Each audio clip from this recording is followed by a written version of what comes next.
নমস্কার নমস্কার নমস্কার নমস্কার নমস্কার নমস্কার নমস্কার নমস্কার আপনাদের সবাইকে সবাইকে সবাইকে সবাইকে নমস্কার, সবাইকে অজস্র অজস্র শুভকামনা জানাচ্ছি, সবাইকে স্বাগত জানাচ্ছি আজকের এই শরণাগত অনুষ্ঠানে এবং সবাইকে শুভ সকাল জানাচ্ছি।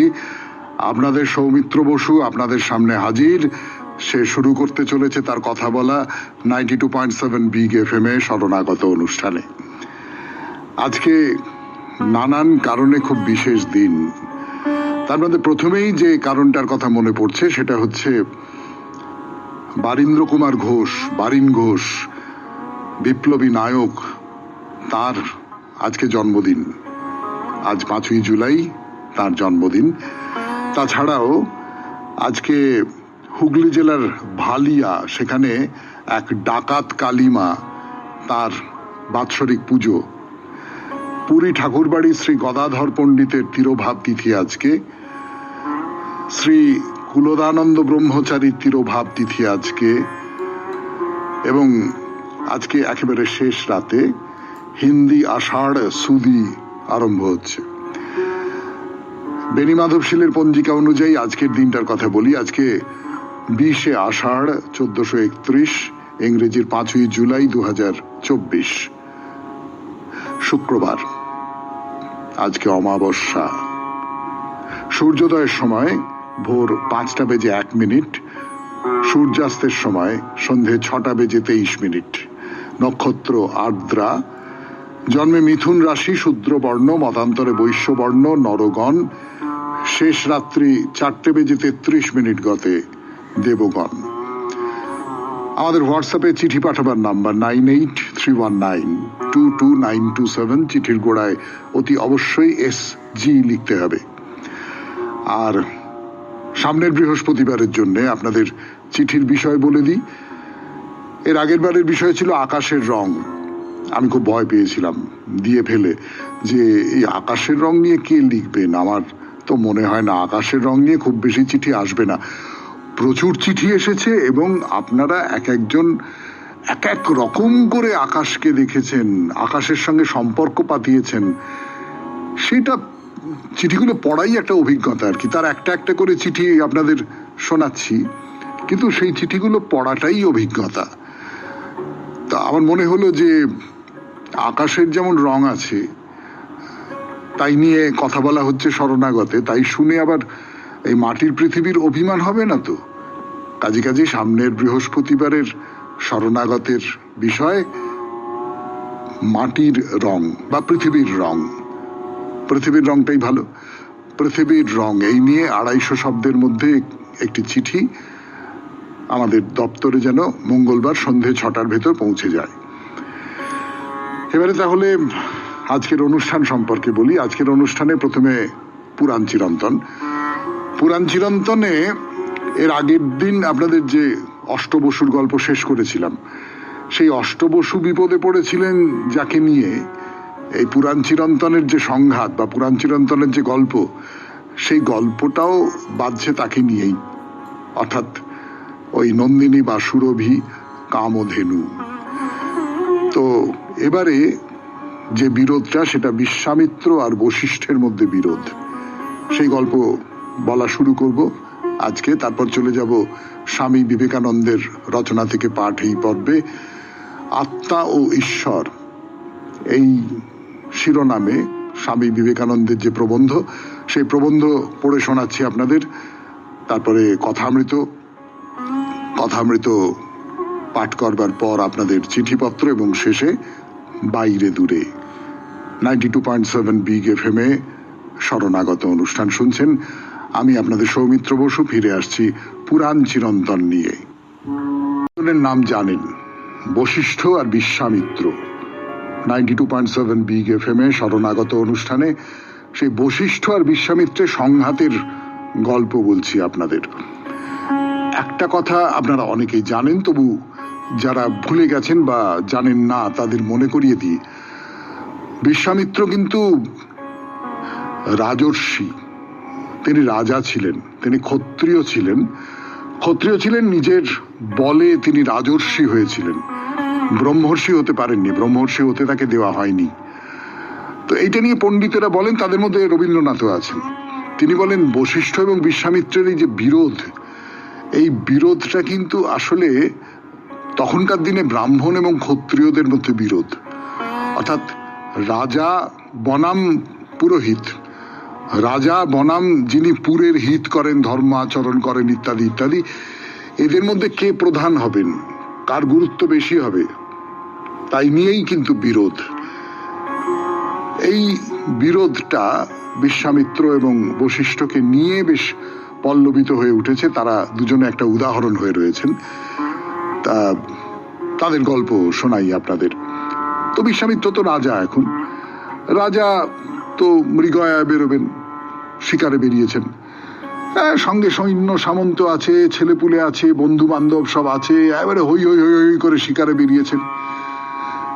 সারাদিন ধরে হইচই হইচই করে জঙ্গলে শিকার করে বেরিয়ে দিন শেষ হয়ে এসেছে। সবাইকার খুব খিদে পেয়েছে, অসম্ভব তেষ্টা পেয়েছে, সকলে আর পাচ্ছেন না, এবারে ফিরে আসতে হবে। মানে খেলা আর কি, শিকারটা তো আসলে একটা খেলা, খুব উত্তেজক খেলা।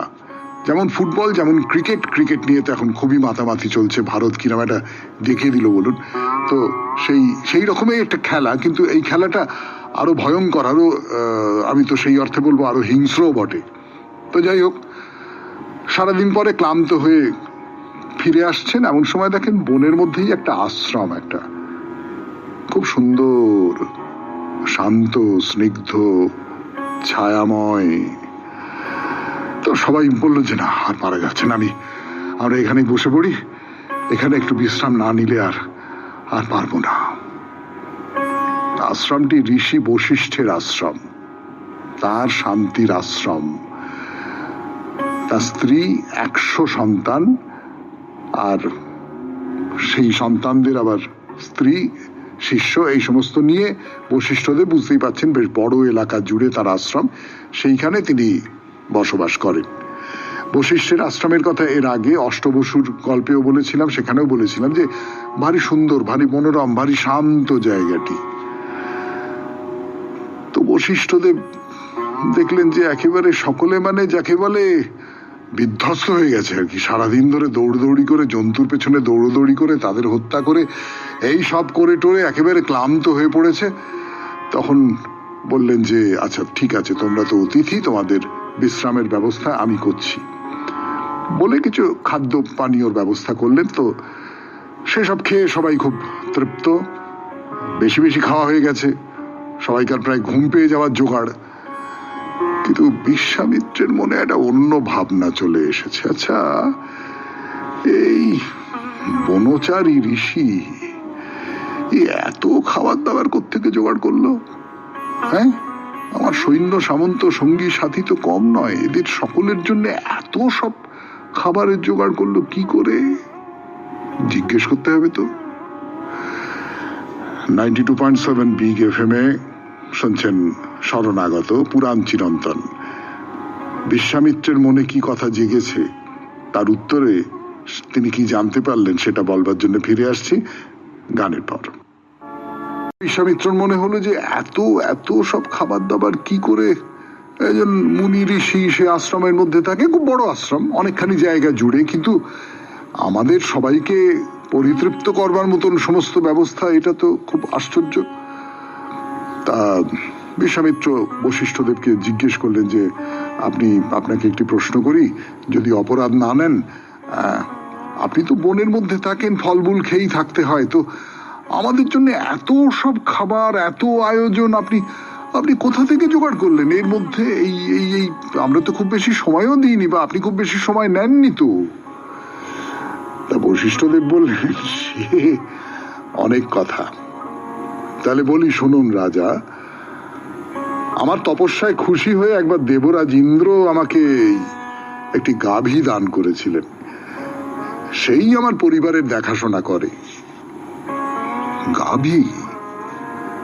বিশ্বামিত্রের মনের মধ্যে খটকা লাগলো। গাভী মানে সেই গাভী এত কম সময়ের দেব, তাহলে কি সে কামধেনু?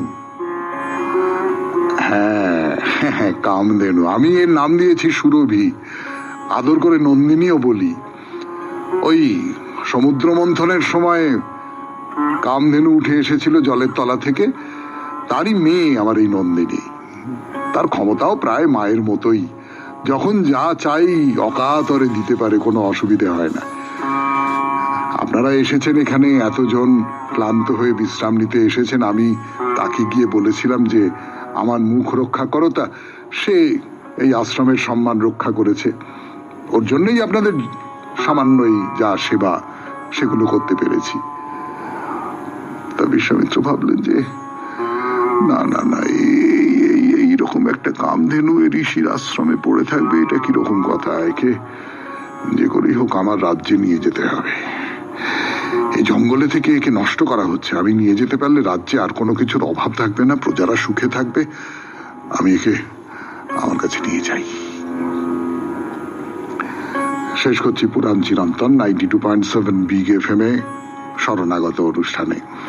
গানের পর স্বামী বিবেকানন্দের রচনা থেকে পাঠ, আত্মা ও ঈশ্বর। বিগ FM এ শরণাগত অনুষ্ঠানে স্বামী বিবেকানন্দের রচনা থেকে পাঠ, রচনার নাম আত্মা ও ঈশ্বর। যতটা পড়েছিলাম তারপর থেকে পড়ে শোনাই খানিকটা। আত্মার প্রাচীনতম ধারণা ছিল এই যে উহা স্থূল দেহের অভ্যন্তরে একটি সূক্ষ্ম শরীর বিশেষ। স্থূল দেহ বিনাশ পাইলে সূক্ষ্ম দেহের আবির্ভাব ঘটে। মিশর দেশে বিশ্বাস ছিল যে সূক্ষ্ম দেহেরও মৃত্যু আছে। স্থূল দেহের বিকার ঘটিলে সূক্ষ্ম দেহেরও বিশ্লেষ হইতে থাকে। এই জন্য মিশরের পিরামিড নির্মিত হইয়াছিল, যাহাতে মৃত ব্যক্তি অমৃতত্ব লাভ করিতে পারে, এই আশায়। পিরামিডে রক্ষিত মৃতদেহকে আরোগ প্রভৃতির সহায়ে সতেজ রাখিবার চেষ্টা করা হইত। ভারতবাসীদের মৃতদেহের প্রতি কোনো দৃষ্টি নাই। তাহাদের ভাব এই, সবটিকে কোথাও লইয়া গিয়া পুড়াইয়া ফেলা যাক। পুত্রকে পিতার মৃতদেহে অগ্নিসংযোগ করিতে হয়। মানুষ দুই প্রকৃতির, দৈব ও আসুর। যাহারা দৈব প্রকৃতির তাহারা নিজদিগকে চৈতন্যময় আত্মা বলিয়া ভাবে। আসুর প্রকৃতির মানুষ মনে করে তাহারা দেহ। ভারতের প্রাচীন দার্শনিকগণ শিক্ষা দিতেন, শরীরের কোনো অপরিণামী সত্তা নাই। কোন ব্যক্তি যেমন পুরাতন বস্ত্র পরিত্যাগ করিয়া নূতন বস্ত্র পরিধান করে, মানবাত্মাও সেইরূপ জীর্ণ দেহ ছাড়িয়া দিয়া আরেকটি নূতন দেহ গ্রহণ করে। আমার ক্ষেত্রে আমার পরিবেষ্টনী ও শিক্ষা দীক্ষা আমাকে ভারতীয় দৃষ্টিভঙ্গির বিপরীত দিকে লইয়া যাইবার জন্য উন্মুখ ছিল, কেননা আমি সদাই মুসলমান ও খ্রিস্টানদের সহিত সংশ্লিষ্ট ছিলাম। উহারা দেহের প্রতি অধিক মনোযোগী। দেহ হইতে আত্মা তো মাত্র একটি ধাপ। ভারতে আত্মার আদর্শের উপর খুব ঝোঁক দেওয়া হইত। ঈশ্বরের ধারণার সহিত আত্মার ধারণা এক হইয়া গিয়াছিল। আত্মার ধারণাকে যদি প্রসারিত করা যায়, তাহা হইলে আমাদিগকে এই সিদ্ধান্তে আসিতেই হইবে যে আত্মার নাম ও রূপের অতীত। ভারতীয় শিক্ষা হইল এই যে আত্মা নিরবয়ব। যাহা কিছুর আকৃতি আছে তাহা কোনো না কোনো সময় বিনষ্ট হইবে। জড়ভূত শক্তির সমবেত কার্য বিনা কোনো আকৃতির উদ্ভব হইতে পারে না।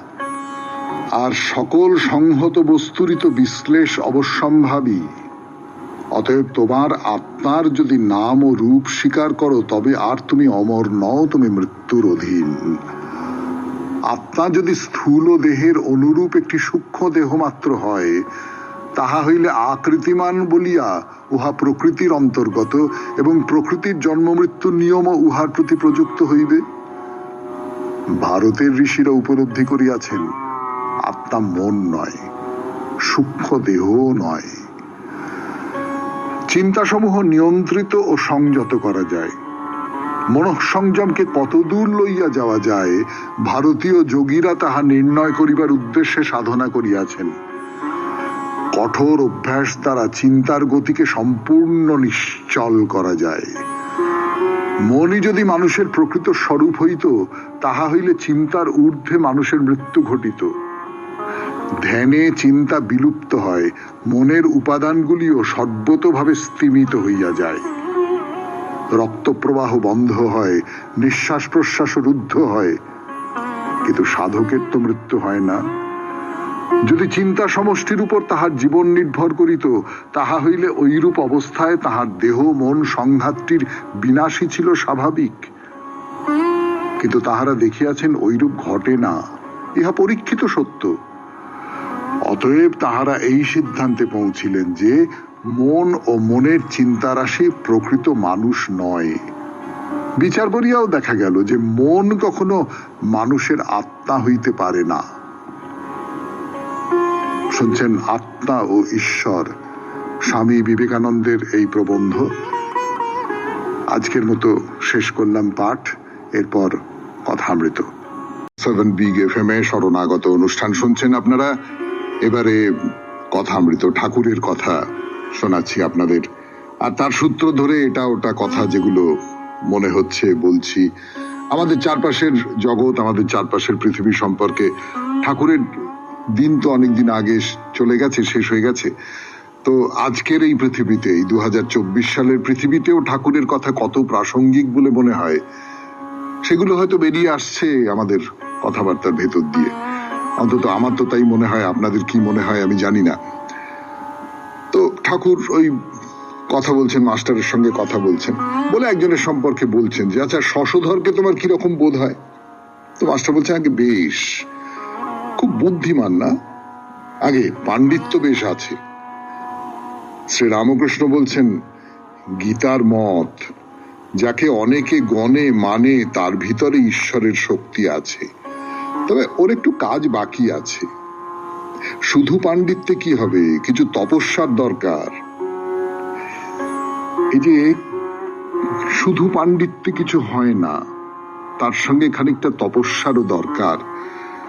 বলছেন যে যাকে অনেকে মানে গণে তার ভেতরে কোথাও একটা ঈশ্বরের শক্তি আছে।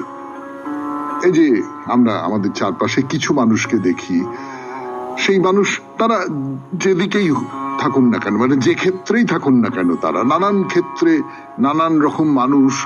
কিছু কিছু মানুষ উঠে আসেন যে আর 5 জন মানুষের থেকে আলাদা হয়ে যান, আর 5 জন মানুষের থেকে তাদের ঘিরে আরো 5 জন মানুষ তাদের ভক্ত হয়ে থাকে, তাদের অনুরাগী হয়ে থাকে, তাদের পছন্দ করে, তাদের স্বীকার করে। তারা একটা আলাদা আলাদা আলাদা হয়ে থাকেন আর কি, আমার আপনার মতো নয়, তার থেকে ব্যতিক্রমী হয়ে থাকেন। এই যে আলাদা হয়ে যাওয়া, আলাদা হয়ে থাকতে পারা, এইটা তো খুব সহজ নয়। একজন মানুষকে কেন আরো 5 জন মানুষ মানবে? একজন মানুষকে কেন আরো 5 জন মানুষ ভক্তি করবে, ভালোবাসবে, শ্রদ্ধা করবে, ইত্যাদি ইত্যাদি করবে? কেবলমাত্র বয়সে বড় হলেই যে এটা হয় তার তো কোনো মানে নেই। বয়সে বড়, তাকে আমি বাইরের দিক থেকে সম্মান করতে পারি, বাইরের দিক থেকে আমি তাকে দেখলে প্রণাম করতে পারি, বিনীতভাবে কথা বলতে পারি, সেগুলো তো আমাদের সামাজিক কতগুলো নিয়ম কানুন আছে, আমি সেটার কথা বলছি না। কিন্তু ভেতরে ভেতরে সেই মানুষটার সম্পর্কে আমার একটা সমীহের জায়গা রয়েছে, একটা শ্রদ্ধার জায়গা রয়েছে। এইটা কি করে হয়? আপনি বলবেন তার আচার আচরণের মধ্যে দিয়ে হয়। কিন্তু এই যে সেই লোকটা আলাদা হয়ে গেল, তার পেছনে ঠাকুর বলছেন তার পেছনে কিন্তু ঈশ্বরের একটা শক্তি আছে, তার ভেতরে এমন একটা কোনো শক্তি আছে যে কোনো ক্ষেত্রে, যাতে করে সে অনেক মানুষকে তার অনুগামী করতে পারে, অনেক মানুষকে তার অনুসারী করতে পারে, তার ভক্ত করে তুলতে পারে। তো শশধর সম্পর্কেও সেই কথাই বলা হচ্ছে। বলছেন যে একটু কাজ বাকি আছে, শুধু পাণ্ডিত্য দিয়ে হবে না, তপস্যারও দরকার। এই যে শুধু পাণ্ডিত্য দিয়ে হবে না, এইটা নিয়ে আমি আপনাদের একটা দুটো কথা বলতে চাই, বলতে ইচ্ছে করছে আমার। এই 92.7 বিগ FM এ শরণাগত অনুষ্ঠানে কথামৃত নিয়ে কথা বলতে বলতে বলবো একটু গান শুনে নি। কথা বলা সেটা হচ্ছে যে কিছু তপস্যার দরকার। এই যে ঠাকুর বলছেন যে কেবলমাত্র জ্ঞান দিয়ে হয় না। দেখুন, জ্ঞান বলতে আমরা যেটা বুঝি সেটা হচ্ছে যে একজন মানুষ অনেক তথ্য জানেন, অনেক তথ্য জানেন, এটা ওটা, এটা হলে ওটা হয়, ওটা হলে ওটা হয়, ওটা হলে সেটা হয়, এইগুলো জানেন। সেইগুলোকে একটা জায়গায় জড়ো করতে পারেন। মানে একটা কোনো যন্ত্র, এই ধরুন আমার এই যে যে মাইক্রোফোনটার সামনে বসে বসে আমি কথা বলছি, সেই মাইক্রোফোনটা আসলে অনেকগুলো টুকরো টুকরো জিনিস আছে। তো সেই টুকরো টুকরো জিনিসকে একজন সার্থকভাবে জড়ো করেছেন। সেগুলোকে অ্যাসিমিলেট করা যাকে বলে সেইটা করেছেন আর কি, একসঙ্গে পরস্পরের সঙ্গে যুক্ত করে একটা জিনিস তৈরি করেছেন। একজন জ্ঞানী মানুষ এই পর্যন্ত করতে পারেন, একজন জ্ঞানী মানুষ এই মাইক্রোফোনটা তৈরি করতে পারেন, কিন্তু মাইক্রোফোনের ভেতর দিয়ে কি যাবে, কি কথা যাবে, কি গান যাবে, কি ছড়াবে, কি ছড়িয়ে পড়বে, আমি মাইক্রোফোনটা উদাহরণ হিসেবে বললাম আপনাদের সামনে, আপনারা বুঝতেই পারছেন। অর্থাৎ আমি একটা আধার তৈরি করে ফেলতে পারি আমার বুদ্ধি দিয়ে, আমার জ্ঞান দিয়ে, আমার যুক্তি দিয়ে, এই সমস্ত কিছু দিয়ে, কিন্তু সেই আধারটার মধ্যে কি থাকবে সেইটা কিন্তু নির্ভর করছে কেবলমাত্র বুদ্ধি, কেবলমাত্র জ্ঞান না, তার বাইরের আরো একটা কিছু দিয়ে। সেইটাকে ঠাকুর বলতে চাইছেন তপস্যা। তার সবটা যে আপনি যুক্তি বুদ্ধি দিয়ে বুঝতে পারবেন বা ব্যাখ্যা করতে পারবেন এমনটা নয়। একজন মানুষ কেন আইনস্টাইন হয় আর আরেকজন মানুষ কেন সৌমিত্র বসু হয়েই থাকে, এই তফাৎটা হয় এটা এর ভেতরে কোথাও একটা তপস্যা আছে। ঈশ্বরের শক্তি তো বটেই, কিন্তু তার বাইরে এর ভেতরে কোথাও একটা তপস্যা আছে। সেই তপস্যা একজন মানুষকে ঈশ্বরের সমীপবর্তী করে তোলে এবং সেই সূত্র ধরে তার ভেতরে এই যে আলাদা যে জায়গাটা সেইটা তৈরি হয়ে উঠতে পারে। তো ঠাকুর একজনের কথা বলছেন যে গৌরী পণ্ডিত সাধন করেছিল, সে যখন স্তব করত হা রে রে নিরালম্ব লম্বদর, তখন পণ্ডিতেরা কেঁচো হয়ে যেত। কি থাকতো তার এই যে স্তবের মধ্যে, কি থাকতো? আমিও তো স্তব করি, ওই ঠাকুরের কাছে গেলাম, গিয়ে দুটো মন্ত্র পড়লাম, এই করলাম সেই করলাম, এই সমস্ত তো করি আমরা। তার মধ্যে কি থাকতো? তার মধ্যে যেটা থাকতো সেটা হচ্ছে যে সে তার ভেতর থেকে এমন একটা কথা বলতে পারতো, তার স্তবের মধ্যে ভেতর থেকে উঠে আসতো এমন একটা ব্যাপার যেটা সমস্ত পাণ্ডিত্যের অতীত, সমস্ত পাণ্ডিত্যকে পার হয়ে চলে যেতে পারে। 92.7 বিগ FM এ শুনছেন কথা অমৃত, শরণাগত অনুষ্ঠানে। কথামৃত থেকে আরো পাঠ করবার জন্য ফিরে আসছে আপনাদের সৌমিত্র বসু গানের পর। গৌরী পণ্ডিতের কথা বললেন, আরেকজনের কথা বলছেন নারায়ণ শাস্ত্রী। বলছেন নারায়ণ শাস্ত্রী শুধু পণ্ডিত নয়, সাধ্য সাধনা করেছিল। কিরকম একটু বিস্তারিত ভাবে বলছেন। নারায়ণ শাস্ত্রী 25 বৎসর এক টানে পড়েছিল, 7 বৎসর ন্যায় পড়েছিল, তবুও হর হর বলতে বলতে ভাব হতো। জয়পুরের রাজা সভা পণ্ডিত করতে চেয়েছিল, তা সে কাজ স্বীকার করলে না, দক্ষিণেশ্বরে প্রায় এসে বসে থাকতো। বশিষ্ঠাশ্রমে যাবার ভারী ইচ্ছে, সেখানে তপস্যা করবে। যাবার কথা আমাকে প্রায় বলতো, আমি তাকে সেখানে যেতে বারণ করলাম। তখন বলে কোন দিন মরে যাব, তো সাধন কবে করব? ডুবকি কাপ ফাট জায়গা। অনেক জেদাজেলির পর আমি যেতে বললাম। তারা 7 বছর ধরে ন্যায় পড়েছিল, কিন্তু হর হর বলতে ভাব হতো। ভাব হবে কেন? আমি যদি যুক্তি দিয়ে যে কোনো ব্যাপারকে বুঝি, এই সমস্ত কিছুর মধ্যে আমি যদি লজিক খুঁজি, যুক্তি শৃঙ্খল খুঁজি, তাহলে একটা কথা বললে আবার ভাব হবে কেন? ভাব তো যুক্তির বিপরীত প্রান্তে। ভাব তো আমাকে আমার যুক্তির যে বোধ, সেই বোধটাকে পার করে দেয়। তাই তো আমরা যখন যুক্তি দিয়ে কোনো একটা কিছু বুঝি, সেইখানে যদি আমি ভাব ঢুকিয়ে ফেলি, তাহলে তো যুক্তিটা এলোমেলো হয়ে যাবে, গোলমাল হয়ে যাবে। যুক্তির সঙ্গে ভাবের তো এইরকম আড়াআড়ি সম্পর্ক। কিন্তু হর হর বলতে বলতে একজনের ভাব হয়। অর্থাৎ যুক্তির জায়গাটা আছে, কিন্তু যুক্তিটা পার হয়ে যাওয়া একটা জায়গা রয়েছে।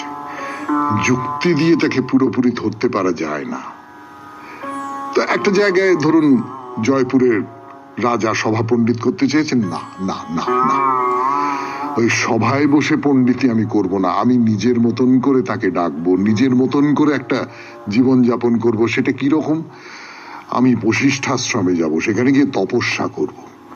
তাকে আরো ডাকবো। তখন ঠাকুর যখন বারণ করছেন তখন বলছেন যে না না না দূর, এই দুদিন বাদে মরে যাব, তো সাধনটা কবে করব? সাধনটা করতে হবে, কেবলমাত্র বিদ্যা দিয়ে হবে না, কেবলমাত্র এই যাকে জ্ঞান বলি আমরা সেইটা দিয়ে হবে না, সাধন করতে হবে। তো অনেক জেদাজেদির পর আমি তাকে যেতে বললাম।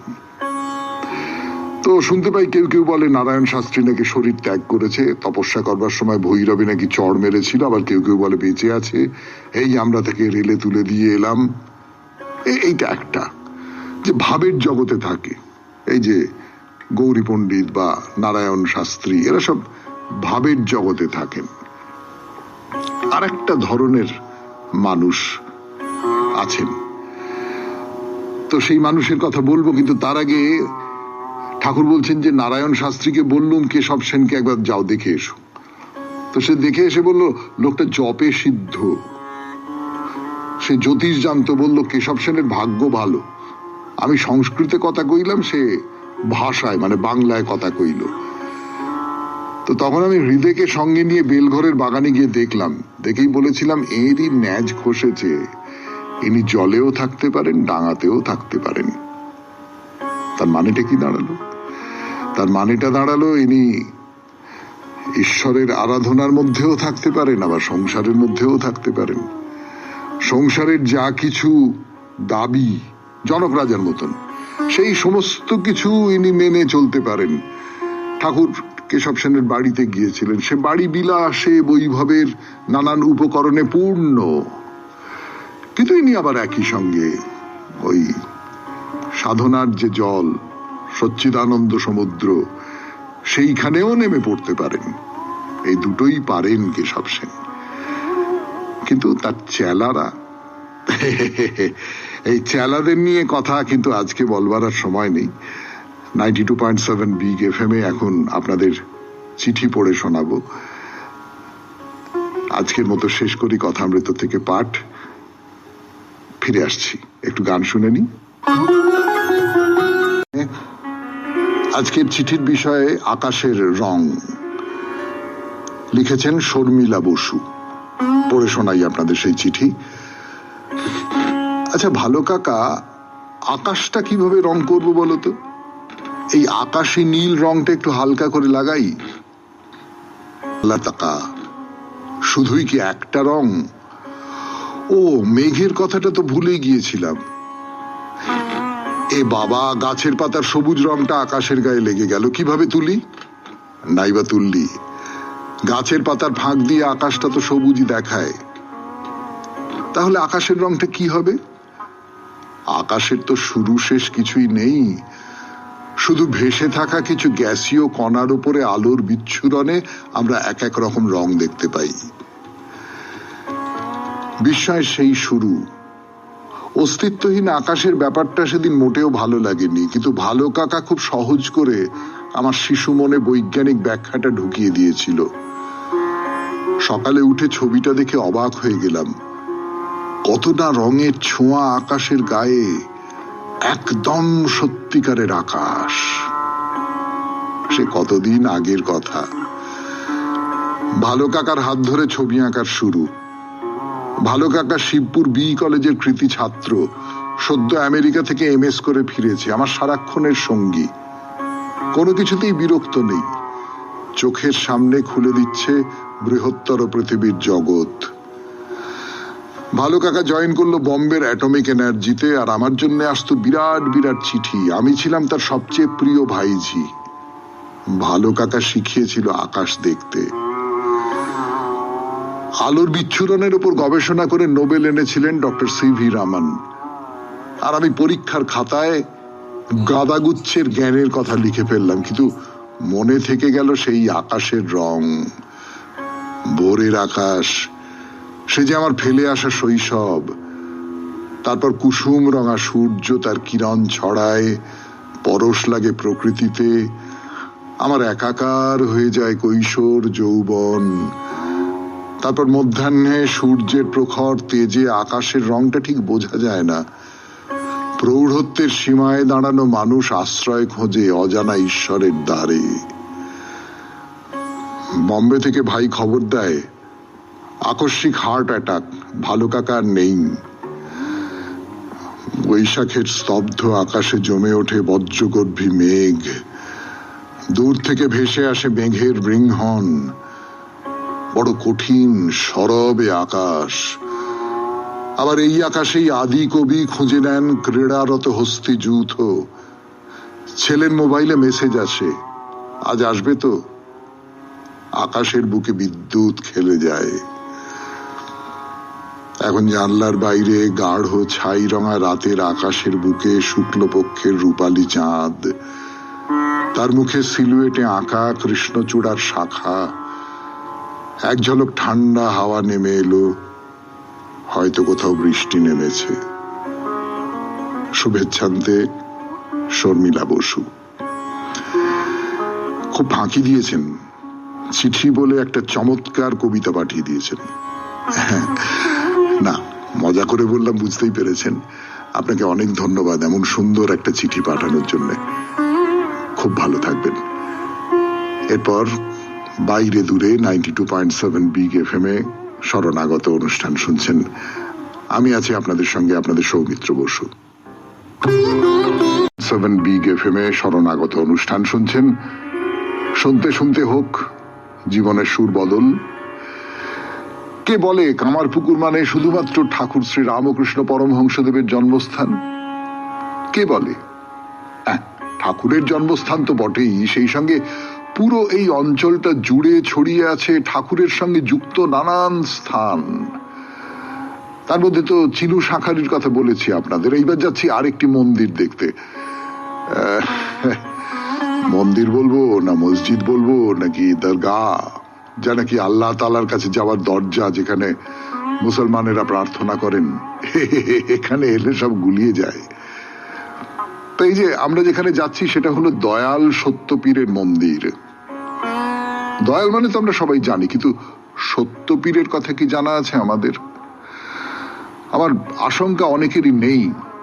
থাকলে এই যে এই ধর্ম ওই ধর্মের মধ্যে নানান বিরোধের কথা বলি না আমরা, সে সমস্ত কথার মুখে উচ্চারণ করতে পারতাম না। সত্যপীরের মধ্যে দুই ধর্ম একসঙ্গে মিশে গেছে। সত্য মানে হলো সত্য নারায়ণ, তার সঙ্গে মিশে গেছেন পীর।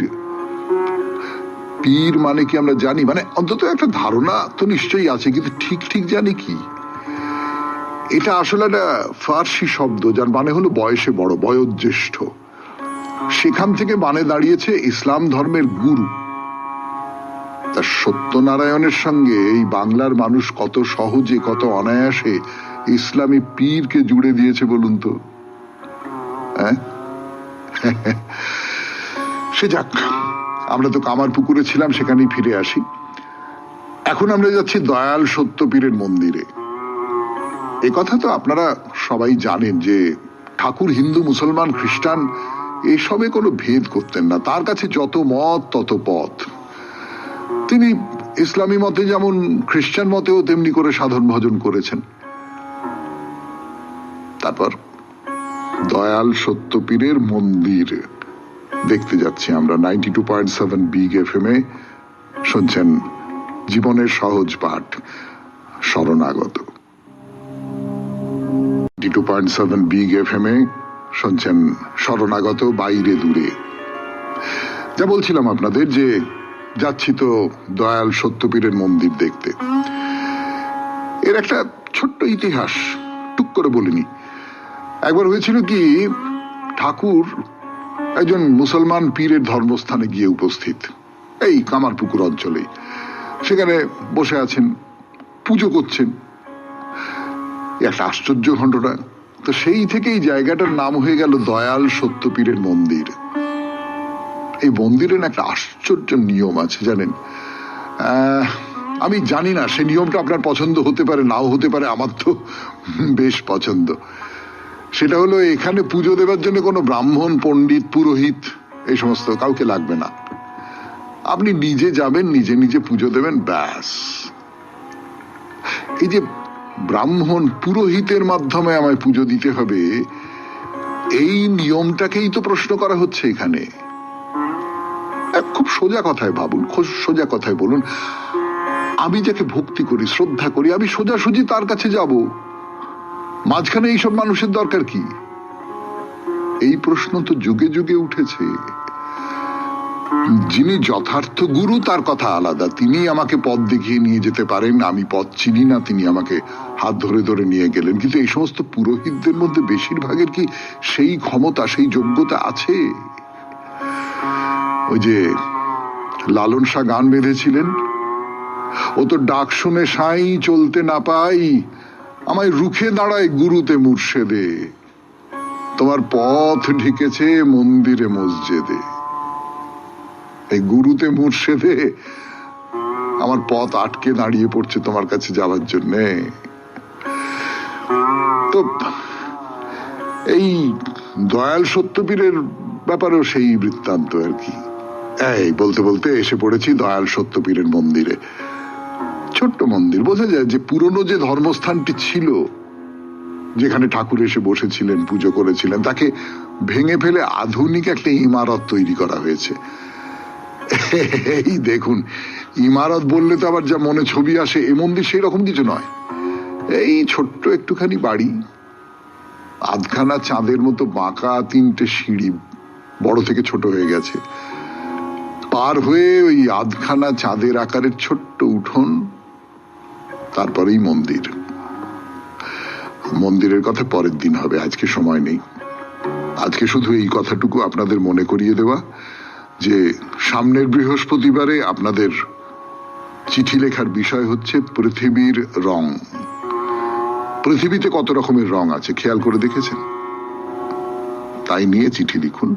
250 শব্দের মধ্যে যে চিঠি আমাদের দপ্তরে মঙ্গলবার সন্ধে 6টার ভেতর পৌঁছে যাওয়া চাই।